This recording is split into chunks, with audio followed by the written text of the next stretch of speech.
Je vous dis ceci, la population monobate, n'a eu que 5 à pété, n'a eu qu'obligé à payer, et puis n'a qu'obligé à payer, pour qu'on soit payé à ma casse. Si les députés n'ont pas dénoncé, par exemple, dans le Parlement. Je suis fou, monsieur.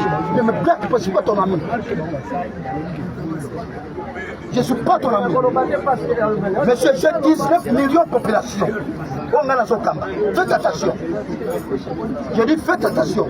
Parce que je ne suis pas un malade. Je ne peux pas dire les choses que les gens peuvent faire. Attention.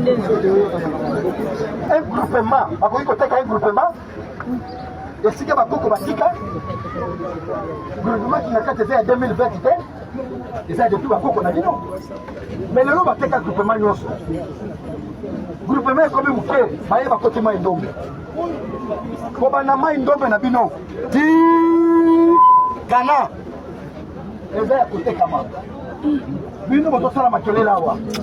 Donc, on va faire la